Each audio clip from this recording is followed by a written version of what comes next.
Welcome to Breadcrumbs to Blueprints. Today our special guest is Matthew Greenwood. Welcome to the show. Thanks, Natalie. Pleased to be here. Yeah, I'm super excited to have you here today.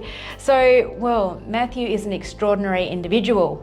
He's done many things which are going to roll out in this interview, but the one I'm particularly interested in is firstly his story of how he changed careers from being a furniture maker and discovered extraterrestrials, shamanism. Very intriguing, very interesting, and lots of knowledge to gain from Matthew. Let's start with a voice intercepted your day. Intercepted is a good word. So I'm ex-furniture maker. I had my own business and had been very busy, and so I'm just doing my thing in my workshop, and I was carving away at a table leg. And as I'm carving away, I hear this voice as if and it wasn't in my head, it was outside of me. So it was as if someone was standing about, in the old language, about 2 feet away from me. And what that voice said was, Matthew, there's more to you and there's more to life. You need to find it. That was it. Incredible and profound words. More to you and more to life. And you need to find it. And you need to find it. Wow, that was like, what do you think you're doing, carving this leg on the table? It was probably more relating to the way I was living and the way I had been living, unknowingly, partially. So in that moment, and it did seem like a moment, but that moment lasted for a long period of time in my head. What happened was, it was like a switch was turned on inside of me. And one thing I did realise in that moment too was that switch was, I was never going to let that switch be turned off. I didn't know what this was about, where this was leading to, but there was this, it was like a deep resignation in me, or resignation, that this was something that I needed. And so what I noticed, or what I saw when I got those words, received those words, was I started doing the maths on some chronic illnesses that I'd had in my early days. 2 to 9, ages 2 to 9, I was hospitalised several times with bronchial asthma. At 16, I got cancer, Hodgkinson's. Right. At 23, I ended up with diabetes, just out of the blue. And apparently it's rare for a 23-year-old to get diabetes. Normally it's childhood or old age onset. Now the age I was at when I heard that voice was 29. So the maths goes something like this: 2 to 9 is 7 years, 9 to 16 is 7 years, 16 to 23 is 7 years, and I was 6 years off another 7-year cycle being completed. Right. But what I did realise, and I'm definitely not a drama queen, I just knew inside of me, if I didn't change the way I was living, which is what those words were referring to, I wouldn't be around for too much longer. And I did feel like my life force was wasting away. I was incredibly sensitive. I realised I was sensitive, but I didn't know what to do with it. I'd never ventured down a spiritual path. I spent a lot of time in the forest, walking. I did a lot of hiking. So that was my church, really, is being in a forest. Beyond that, spirituality wasn't consciously a part of my life. So it sounds like help arrived because you did. needed a bit of guidance, and there was nobody really to guide you in the way, this is how it sounds to me, in the way that you needed to be guided. Exactly, yeah. Because I didn't really have any, apart from maybe a couple of people, I didn't have any friends even that I knew that was spiritual. Although I did have one particular friend, and she was the closest one to what I thought was spiritual. Mind you, I didn't realise that she was keeping a lot to herself. So I asked her a question, you know, where can I find out more about what just happened? And anyway, she lined me up with a clairvoyant, a male clairvoyant, to go and see, who was apparently, she said to me that he was very professional, highly recommended, all of that, accurate, and he was a knockout. Things he said to me, I was finding hard to believe, to be honest, because he mentioned that I'd be doing what he does, but a whole lot more down the track, and but yeah, here I am. And you are. Yeah, and it was true. Yeah. Because you're a shaman. Tell us all the things that, since this has evolved and you've shifted out of furniture making and you totally transitioned. Yeah. Was that instant, or did that take a while to happen? Or? No, it took probably about 4 to 5 years to totally transition. But within, seriously, I could have written a book in the first 2 years as to the amount of things that started to happen to me and that I was experiencing, from seeing spirits to seeing spirit guides to seeing energy, to particularly a specific connection to one particular guide who was Native American, which ended up leading me further into shamanism, but I didn't really know that's what I was getting into. I just knew I had done a lot of courses. I'd done neuromuscular kinesiology, I did a massage course, Reiki, everyone does Reiki. Yes. And nothing was grabbing me. And I didn't know what I was looking for either. But then this one particular Native American guide that came in ended up becoming this is hard for even some spiritual people to understand, but I had an incredibly conscious connection with this guide. We would be talking like you and I talking now. He wouldn't be physical there, although I could see him at times, but we would be having these conversations, and I'd be in a shopping centre, and he'd given me a dig in the ribs and directing me to look at someone over in the corner, and he would say, what do you see in his aura that you don't see in everyone else's? And then we'd explore this.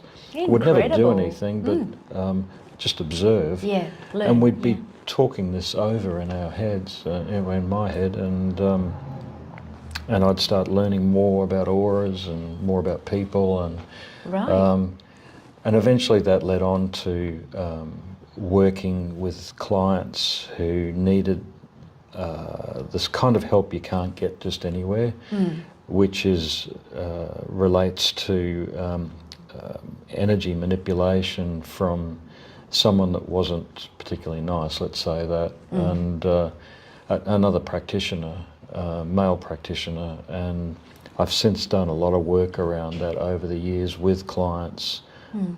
Because, you know, as much as we don't like to see this, there are manipulators out there, and but it does seem to be a lot of the work I do relates to negative beings or negative entities or negative people or energy as such. It's the part of spirituality that not a lot of people like to step into. Yeah, you have to be brave. Well, I Are you putting yourself in danger or harm's way? If I don't manage my energy well, yes.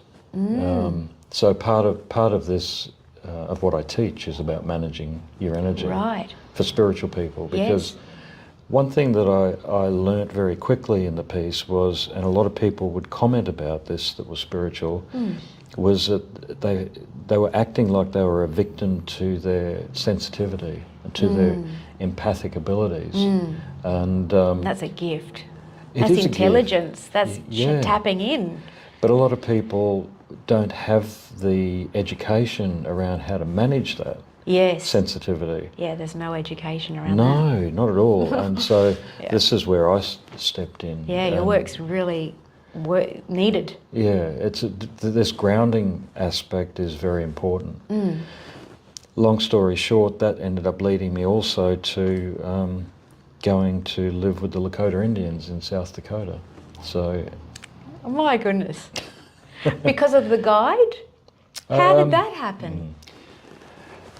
You got a random maybe email. I know it hasn't worked like that, but No. it's funny how things do actually unfold. It does. Look, Yeah. indirectly, he would have.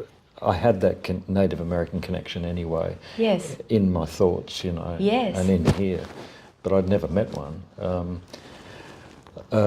Yeah, this unfolded quite interesting. The synchronicity of this was amazing. So I'd been seeing, and I had a girlfriend who we were in this on-again, off-again relationship for about 6 years, and it wasn't working well. It was all up and down, and it was all over the place. But we both kept getting drawn back together. We decided to go and see a counsellor, someone that we didn't know, because she was a counsellor as well. And so we found this other counsellor, highly recommended, and we went and saw her, and she was fantastic. She was really good. And then we kind of cleaned up all of that. We went our separate ways, but I thought I could go along for another couple of sessions because I was getting so much out of this. Yeah. So in the last session that I was there, she looked at me and she said, "Okay, Matt, so you've got this. You're in this space now where you've got a bit of freedom. Is there something that you would really like to do?" And I looked her straight between the eyes and I said, "I want to go to America." And she looked at me and she said, "Oh, where in America?" And I said, "Look, of all places, South Dakota, because it's basically farming land and Indian reservations." Right. And she looked at me a bit deeper this time and she said, "So where in South Dakota?" And I said, "Look, I have done a little bit of research, either Pine Ridge or Rosebud Indian Reservation." And she was on an office chair with casters on, and she slid the chair back, threw her head back and laughed her head off. And she said, "My grandfather is full-blood Oglala Sioux, and he lives on Pine Ridge." I got goosebumps. I just knew that you were going to say that. We meet people for a reason. And when I re-looked at her, I mean, she's got long black hair that almost went down to the ground, and it was all out, and she had slightly darker skin. She spoke with an Aussie accent. Yeah. But she'd been here most of her life. Incredible. So she hooked you up. She basically hooked me up. She gave me all of this information about all of the reservations in the mid-north.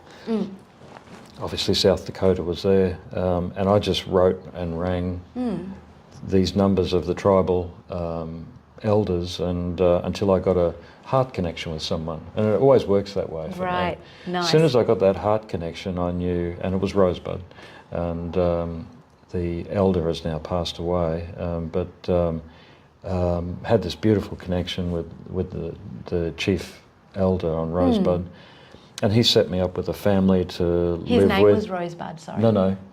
No, I didn't think so. No. You had the connection of a Rosebud. Of the Rosebud Indian Reservation, sorry. Yes, no, that's fine. I just want to be clear, yeah. And he set me up with a family to live with. Yes. And I also taught part-time furniture making in their college. I didn't even know they had a college. And Who would have thought? Yeah. And I was there for 5 months. So back in 2001. That is just incredible. I don't even know what to say there. Honestly, it's just incredible. I love the serendipities, the spontaneity of the flow. You were in the flow. Yeah, exactly. And that's how I put it too. This synchronicity, you know, you can look at these breadcrumbs that were laid out in front of me. Yeah. You know, we didn't have to go and find a specific different counsellor. We already knew a few, but we did. I didn't have to go along for a couple more sessions, but I did. And I didn't have to mention wanting to go to America, because that wouldn't have brought up that subject. And it, all in all, yeah, it was meant to be. Meant to be. Everything's meant to be. So that's great. Could we talk a little bit about your the moment where you were asked to do a meditation outside in the evening in South Australia? Oh, yes. Yeah, and you saw... I'll let you explain your story, because this is now, we're leading on to extraterrestrials. Yes. Yeah, which is very exciting. So, yeah, would you mind sharing that with us? Yeah. So this was way back in the beginning. So I've been doing this work for 36 years now. So roughly 35 years ago, I'd been doing going to a basic meditation group.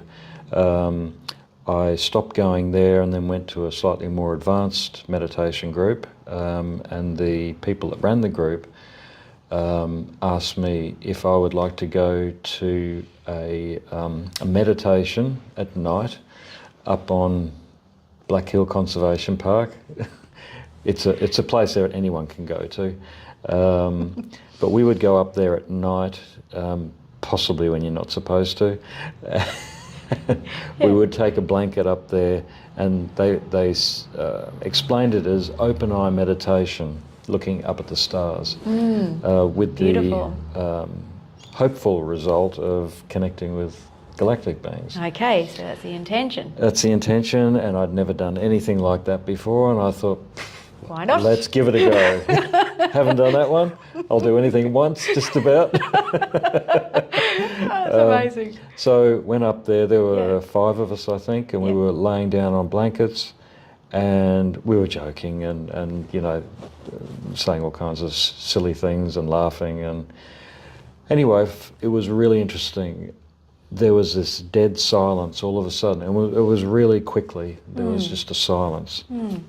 We all stopped talking, and I don't know what everyone else was doing, but I assumed they were doing the same thing, looking up at the stars.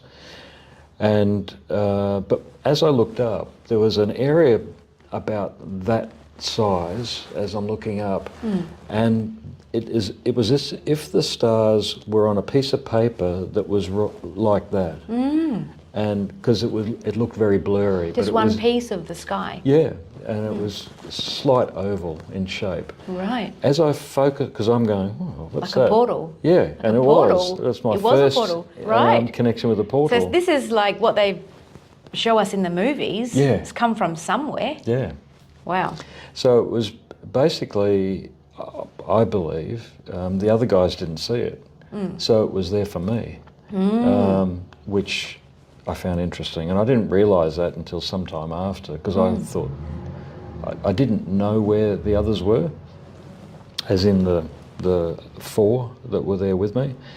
But I wasn't even thinking about anyone else because I was taken to a craft. And so I was being given a guided tour over a craft that I was told was not far away. And then they explained to me about a group of galactic beings called the Galactic Federation. And this all sounded really interesting, but in the back of my mind I was going, well, why are you telling me this? You know. Anyway, I'm in the process of, like I said, being given this guided tour, and I'm seeing many different things from the part of the craft where it was piloted, but it wasn't just piloted there. There were other workers there. There were these 2 workers at I guess you could say, almost like a desk, but they didn't have their hands on anything, and they were using mind control to. And to me, I got the impression that that was their focus. They were trained to do that, and they worked in unison as well. Teamwork, yeah. And this comes up a lot in psychic work, particularly with remote viewing. They'll because the Americans and the Russians have been doing this for a long time. Yes. And they'll normally use a group of 4 or 5 people to remote view. That's another story. But but it is interesting, because when you said there was 2 at a desk, but there wasn't a desk, but they were working together on one task, my impression is that they weren't working together like, hey, you do the ticking and I'll do the crosses. Yeah. They were working in unison with their minds Exactly. to produce Yes. more energy to be able to do their job. Exactly. That's what I was thinking. Yeah. Am I right? It's all about focus. Yes, and, intent. Yes. And intent. Intent. Because yes. intention. One thing, the Galactic Alliance. Well, there's been a change in what they call themselves, but it's now called the Galactic Alliance. Yes. And that's the one thing they've been directing me to tell people about, is that where humans are in a space now where we can evolve quite strongly from here, but we need to focus on three major things. One is understanding energy. Second is understanding frequency of energy and the potentials of both. But the third part, which is really the thing that links everything together, is intention. Those three aspects are what's going to help us to move through portals, to do a lot more as far as being able to manipulate energy and work with energy, work with beings in a much clearer, stronger way. And but the one thing that gets in our way, which we have to be doing a lot of work on, is emotions. It's emotions that can very easily infiltrate the intention Yes. that we need to be holding Yeah. to actually work with frequencies and with energy. It makes sense to me, being a hypnopsychotherapist, and a lot of things were coming to mind when you were giving the 3 points. At another level, from my point of view, it'd be teaching people to understand their mind and their thoughts and how that connect, how the feelings are linked to deeper things. And so in order to do that, it might be necessary, I'm thinking, and I'm going to ask you that question, for people to do the work. Now, this is not a plug to come and see me. Or me. Because I know where this is going. Yeah, I'm just thinking, because I help people regress, and regret that they're coming to see me for anxiety, just say. And I regress them to, you know, we peel back the onion, so to speak. And so then once they have an understanding and an awareness of where that emotion is actually coming from, then they have more awareness, so therefore they have more, I'm going to say, mind control. Because once you have awareness, then it's a choice. It's not a habit. It's a choice. Once you are aware. It's not a reaction. It's not a reaction. You have control over it. You know, and you will still feel triggers, but you have more control over it because you will sense the emotions when they're coming through, whether that be physical as well. Exactly. Yeah. So. The one thing I've learned over the last 36 years is, and no one ever taught me this one, but I realise it's part of maturity and part of getting older, as much as I don't like to admit it, is that the more we have a lot of opportunity to deal with the emotional baggage that we hold on to. Many people out there choose not to, and that's okay for them, but for anyone that generally follows a spiritual path, if they want to get the most out of that spiritual path, they need to understand how emotional baggage can actually get in the way of that spiritual path. Absolutely. It needs sorting out. It's like a circuit that hasn't been completed. Yes, but once they actually go in there and sort it out, then the circuit's completed, and then they can actually move forward. Exactly. But what I have found, because I've been doing it for so long, is that the more you go along that path and deal with all of that emotion that's quite often not yours anyway, it belongs to other people, and we've just taken it on because of our sensitivity, is that once you have a level of control and you don't have any fear left in the system anymore, because you've dealt with so much of this, there's no very, very less reactivity in our system, less triggering, then the emotions, we can still understand emotions and feel emotions, but they don't control us. Correct. We become self-actualized. Exactly. We let it go through us, and still remain grounded, acknowledging the feelings and the thoughts and the triggers and the uncomfortableness, but we're able to manage it and get through it much quicker. Most definitely.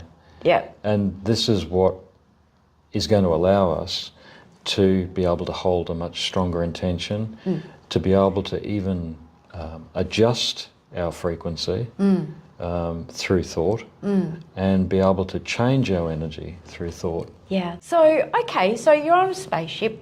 They're showing you around. You've seen two people working together. It's all about energy, frequency, and intention. Yes. All right. What else do we need to know? What other messages?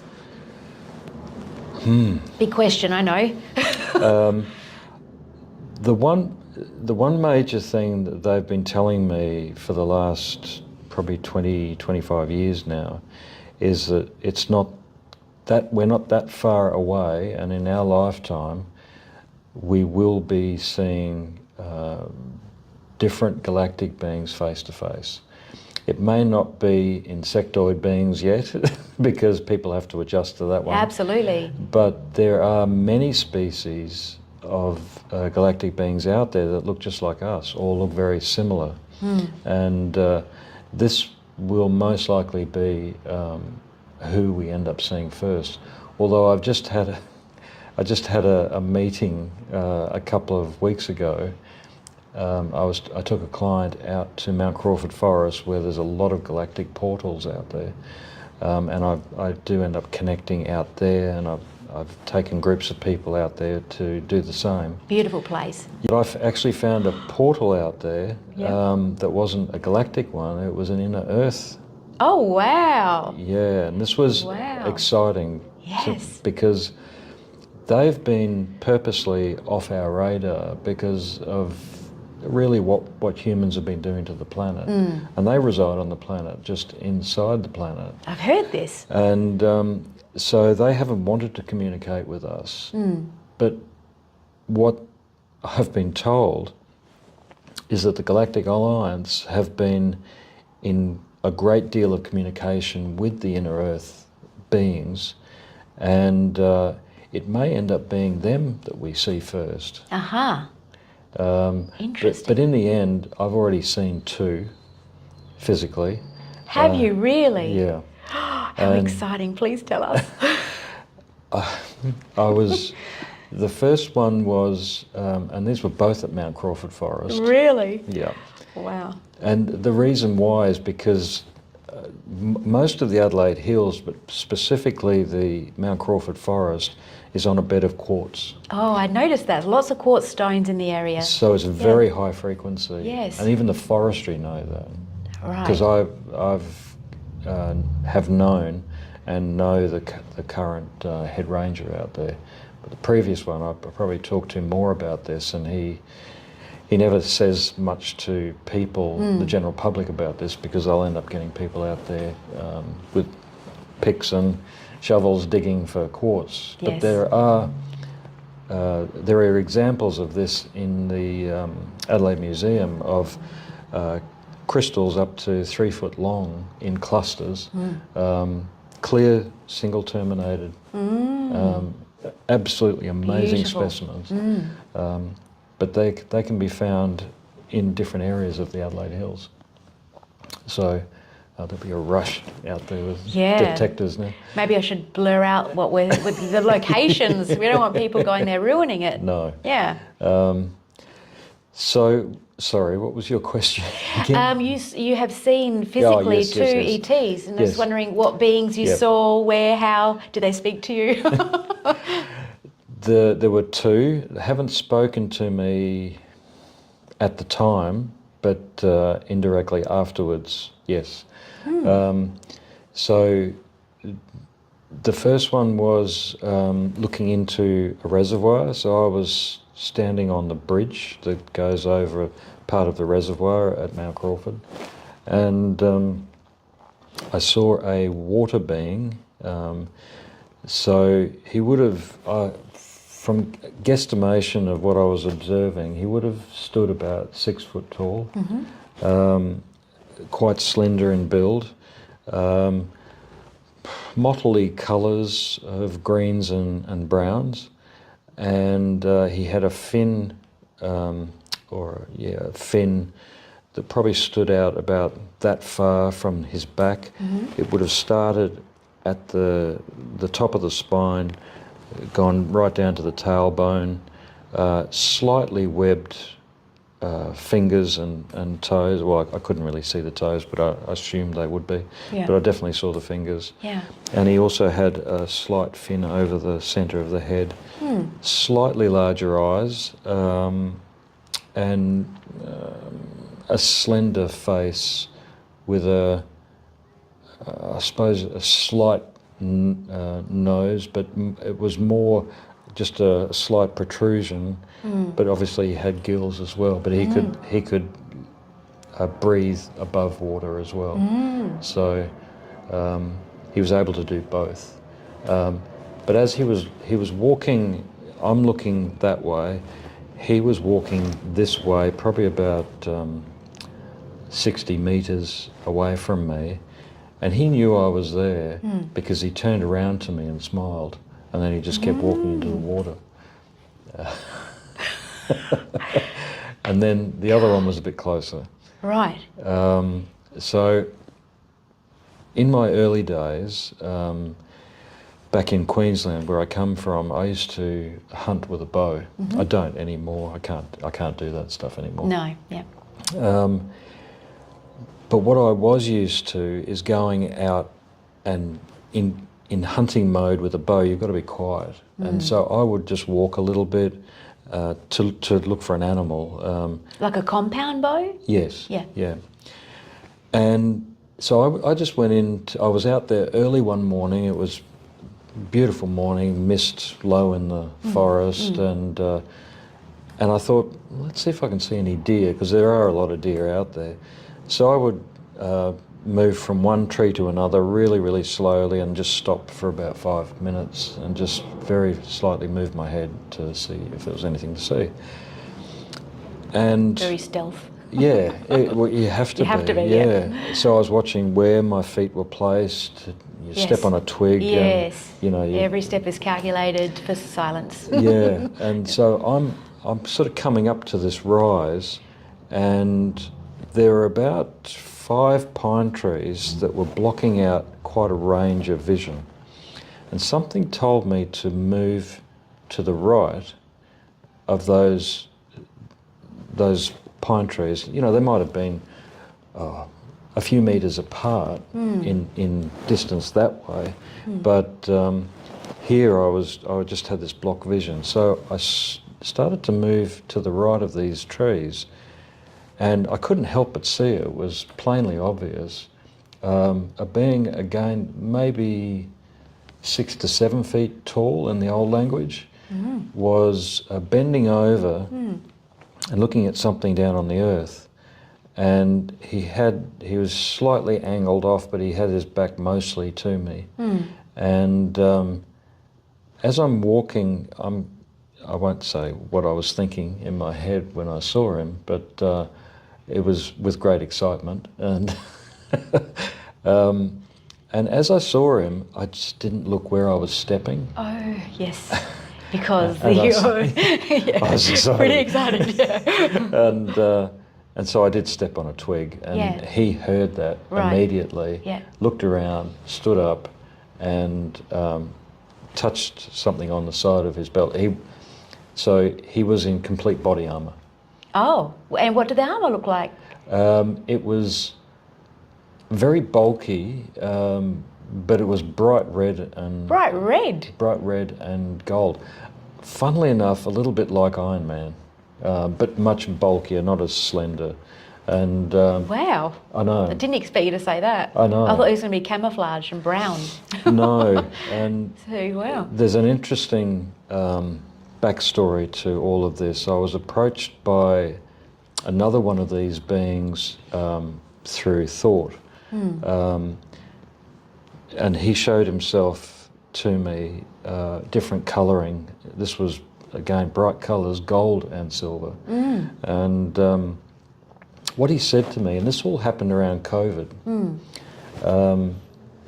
there were some huge energetic shifts around COVID. And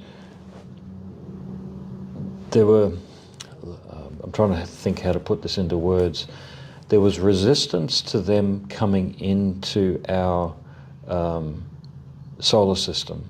And it had to do with energy, and you could almost say a blockade that was around our solar system. And it was mostly reptilian beings that were behind this.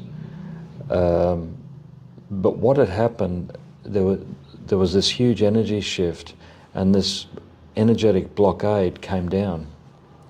And these beings that were in this body armour, he explained to me really clearly that they patrol, or they're part of a group that patrols the universe, or this part of the universe. And what their role is to patrol the interactions between different species. So they're like police, you could say. And so they're benevolent beings? Yes. Even though they're reptilian? No, these weren't reptilian. Oh, these beings were benevolent but not reptilian. No, not reptilian. That's me. I'm just... No, yeah. that's all right. Yep. So he explained to me that they could be of many different species. Aha. The body armour would just be fitted, custom designed for them. Right. To still continue with this work as policing. Yeah. And so I would imagine it would have had weaponry on it if needed, and but being able to sense things. And I know for sure that that being that was bent over looking at the earth knew I was there, because he would have had readouts within his. So he allowed you to see him. Yeah. So then he could then approach you afterwards with your mind, thoughts, telepathy. To let me know. To let you know.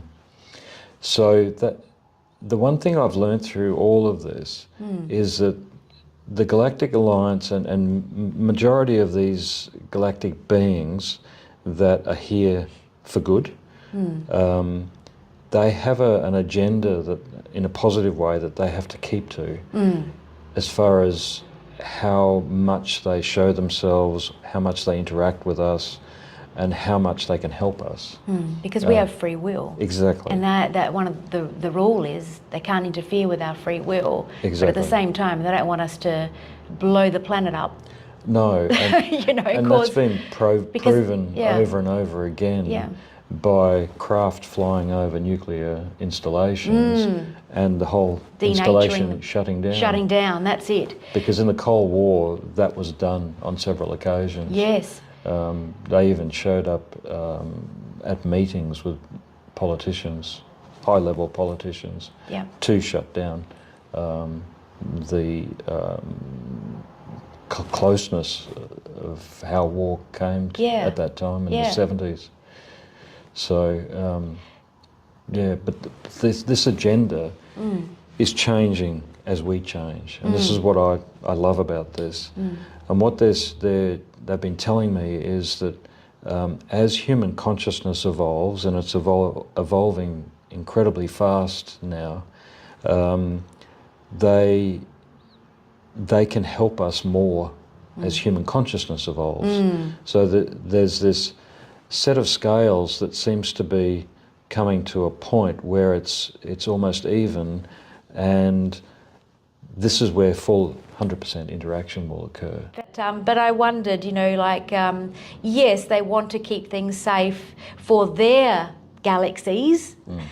So therefore, if there was something to happen to this planet, it upsets all the galaxies. It does. If we go back to the atomic warfare and the dropping of bombs on Hiroshima, knowing that the power of nuclear armament now is so much more sophisticated, so much bigger and more powerful. What we were basically being observed by far more beings when those first atomic bombs went off, because what isn't realised, and this was impressed upon me by the Galactic Alliance, what isn't realised is that there's a web of energy that interlinks every planet, every solar system, every galaxy, everything that's felt here, it's like the human body. Well, no, beyond the human body. Within our energy system, there's physical, mental, emotional, spiritual. We can't have anything happen on one of those without it being felt on all four. And it's the same in the macrocosm of the universe. Yeah. Whatever happens here, particularly at that level, can't help but be felt and have an effect on other planets in other galaxies and solar systems. And so they're incredibly concerned about what's happening here. But what they've impressed on me is to share with people that two major things. One is that they want to interact with us. They want to help us, and the time's coming very soon. The military and the powers that be will be putting out stories that the Galactic Federation or the Galactic Alliance are wanting to destroy us or kill us. If they had wanted to do that, they would have done it a long time ago. And they could still do it so easily without... That's it, they're advanced. They're incredibly advanced. Yeah. But what they want us to do here, before they come and help us, they want us to learn to get along. Because we have trouble enough getting along with other people that look like us, even if their colour's slightly different, but they still have two arms, two legs, they have a human form. And if we can't get along with all of the species here on this earth, why would another species come here and show themselves? It's why most likely say the Palladians or another species like the Palladians will show up first, and they already are here anyway. That's a given. Observing us and watching how things are going. But before an insectoid being or mantis being decides to come here along with another group of Palladians, for example, because there are many, many different species that look very different to us. And they're not going to do it until we can learn to get along with other cultures. So they will always highly recommend that go out of your way to meet another person from another culture, get to know their culture. Because everyone thinks differently. But we've got to remember that galactic beings don't think exactly like we do. They've certainly learnt the way we think, but they still have different ways of looking at things. And we have to start to get used to broadening our horizon and not just being arrogant to think that we're the only ones that exist in this universe. This is the hardest thing to impress on people, is to get along. Yeah. Because the whole system on this planet doesn't exactly support that. And absolutely, that's societal conditioning. On purpose. Absolutely. It's all about control to keep us in the F-E-A-R word, to keep us in fear, because when you're in fear, then you're controlled. Exactly. And so the more and more you realise that you are special, that you are meant to be here, maybe divine, you can choose that word, you cannot choose that word, but you're meant to be here. You have an essence. And so once you know that and you work on those fears that have been societally ingrained in us from birth and even before that, past lives, if you like, if you believe that stuff, which I do, you work on that, then you can level up, and that will help the trajectory of this planet, because then the way that you live your life becomes, without you even having to actively go about it, just you doing that, it becomes an example for other people. Exactly. And then they're like, oh, so that's, without talking about it unconsciously, oh, that looks good, I'm going to give that a go. Unconsciously, like I'm putting it into it. And it changes how everybody thinks and responds. Even just this conversation that you and I are having, even this, if this never hits the internet and no one else hears it, this conversation is helping to raise consciousness. Yes. And Absolutely. when it hits the internet, it will help even bigger. But I know, because this is my world, is working in the spiritual field, and working with many different types of people that in many different areas of the spiritual field. This conversation, similar conversations, have been had more and more. Which is wonderful, because that's an awareness. And It with is. that awareness comes the level up, comes the expansion of growth, Most definitely, yeah. comes the modelling the behaviour, and then other people join on and it grows. So we are changing the trajectory, I can never say that word, trajectory of our existence through doing the inner work. Yes. And it's the ego that is kind of sitting in that space of fear. The ego only recognises what it knows consciously up until this point. It likes to be in control. But once it goes past that, fear can be a good thing. Fear in a clean way can be an accelerator. It can, very much. Anger can be an accelerator too, if it's clean. Yes. The problem is when it's messy, from not being utilised and being programmed to think it's negative. No emotion is negative unless it's used that way. So I love that. My analogy is that all feelings and emotions are like the colours of a rainbow, and a rainbow wouldn't be a rainbow unless it had all the colours. Exactly. So we have all of those emotions, and it's normal. But I think being curious, curiosity, most definitely, will treating help life a as an person. adventure. Yeah, that's life can be an adventure. This is the magic about it. The last 36 years for me has been an incredible adventure. I was going to say, you certainly have curiosity in loads, which has led you to, all those wonderful experiences. Definitely. Yeah. And so, where do you go from here, Matthew? Good question. I guess my purpose, I feel, is to discuss more, to give talks around the Galactic Alliance and what is behind them, what their history. I'm in the process of writing a book at the moment. They've been giving me information for the last 20 years about different aspects, and I'm finding new information all the time, particularly with this book, because the book is mostly channeled, and so I'm learning much broader aspects of just how long the Galactic Alliance has been working and helping us, because in the end we hold DNA of all of the members of the Galactic Alliance, and this DNA is waking up now within us slowly as frequency is rising. And we're in the middle of a process.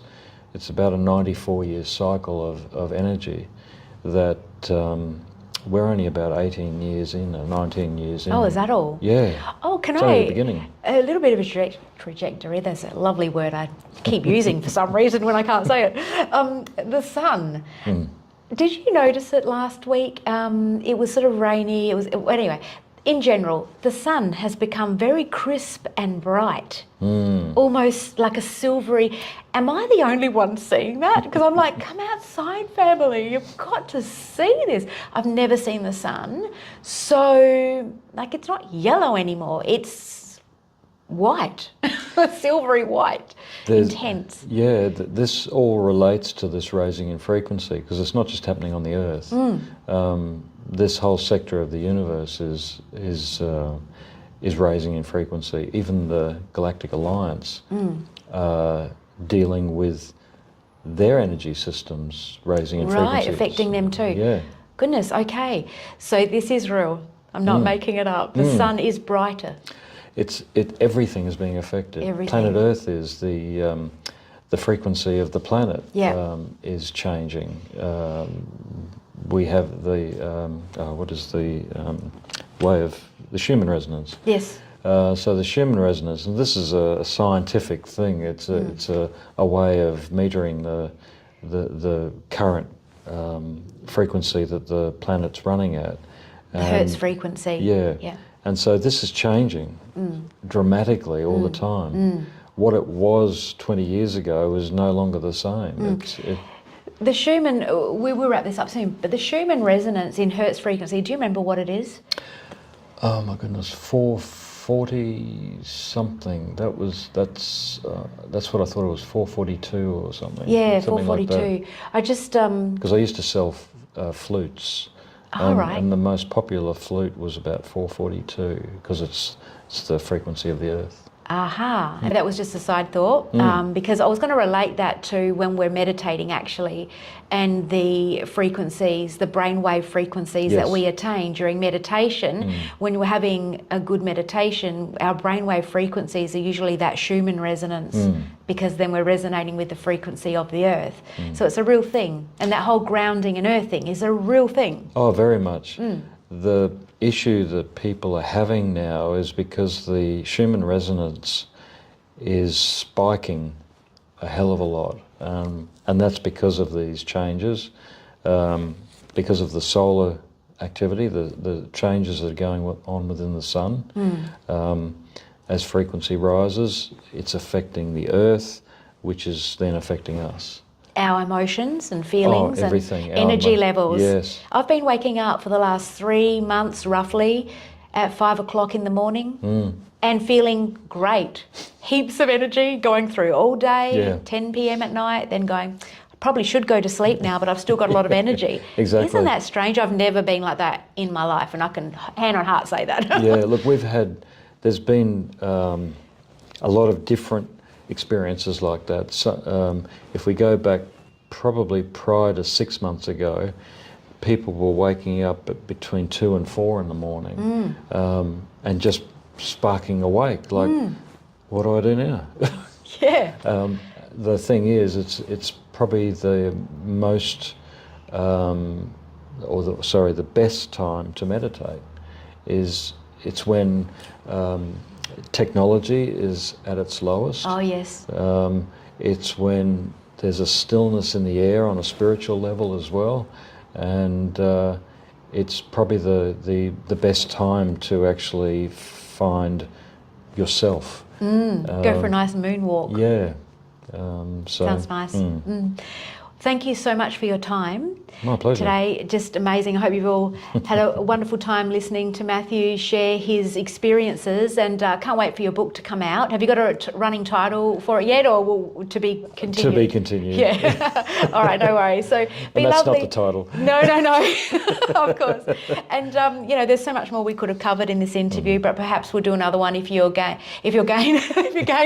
down the track, because I'd like to know more about which ETs, Sure. do you mainly liaise with, if you like, and more knowledge about the different races. Love to. And so if you're keen, I would love to do that too. But in the meantime, thanks again. Thank you for watching another episode, and we'll see you down the track. And I should also say, please like and subscribe to this channel so that it grows.